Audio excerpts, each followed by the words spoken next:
আসসালামু আলাইকুম এভরিওয়ান। অনেকদিন পরে একটা ব্লগ শেয়ার করছি। বাসা থেকে রিক্সা নিয়ে চলে যাচ্ছি মোহাম্মদপুর বেড়িবাঁধের উদ্দেশ্যে। বেড়িবাঁধ থেকে একটা অটো নিয়ে আমরা চলে যাচ্ছি কলাতলি। এটা হচ্ছে কেরানীগঞ্জের মধ্যে পড়েছে।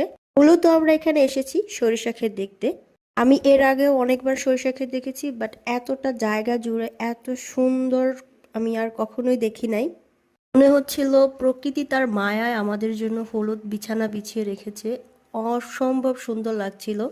আমরা সবাই এখানে অনেক বেশি মজা করেছি, অনেক ছবি তুলেছি, অনেক ভিডিও করেছি। আর সরিষা ফুলেরও যে এত সুন্দর একটা স্মেল হয়, আর এখানে এসে আমি সেটা বুঝেছি, কারণ অনেক ফুল ছিল, অনেক ঘ্রাণ ছিল।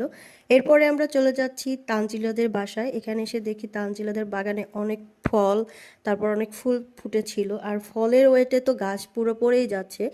আমি তানবি অনেকগুলো ফল ছিঁড়ে নিলাম গাছ থেকে, আমড়া, পেয়ারা, কদবেল, কাঁচামরিচ, ধইনা, তারপরে হচ্ছে কিছু সবজিও আমরা তুলেছিলাম। ওদের এখানে অনেক কিছুই আছে বাগানে।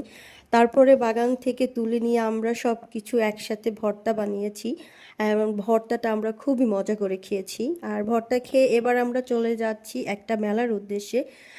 যে দেখি মেলাটা একদম শেষ, মেলাটা উঠে যাচ্ছে, অন্য একটা গ্রামে যাবে। এখন আমরা গিয়েছিলাম একটা নদীর পাড়ে।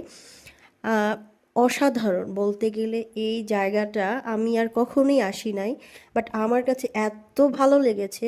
আর ওই দিনকে অনেক শীত ছিল, আমার মনে হচ্ছে ঢাকার এই বছরের সেরা শীত ছিল সেই দিনকে। আর এই শীতের সময় এক কাপ চা নদীর ধারে বসে খাওয়ার যে একটা মোমেন্ট, এটা আমি আসলে আপনাকে মুখের ভাষায় বলে বোঝাতে পারবো না।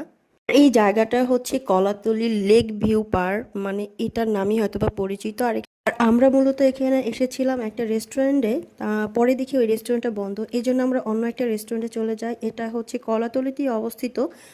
পান্ডা একটা রেস্টুরেন্টটা অনেক বড় ছিল, আর অনেক সুন্দর ডেকোরেশন করা ছিল, অনেক লাইটিং করা ছিল। এখানে বাচ্চাদেরও একটা খেলার জায়গা আছে, বাচ্চারাও কিন্তু খুব ভালো একটা মোমেন্ট এনজয় করতে পারবে। আমার বেবি তো একদমই এখান থেকে যেতেই চাচ্ছিল না বাসায়।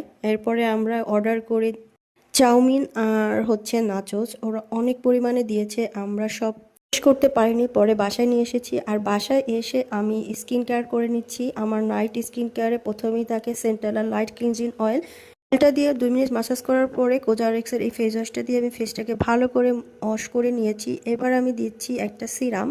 এটা হচ্ছে দ্য অর্ডিনারি নাইসিনামাইড সিরাম। আমি এর আগে হচ্ছে টোনার ব্যবহার করি, বাট আজকে টোনারটা ব্যবহার করছি না, টোনারটা শেষ হয়ে গিয়েছে।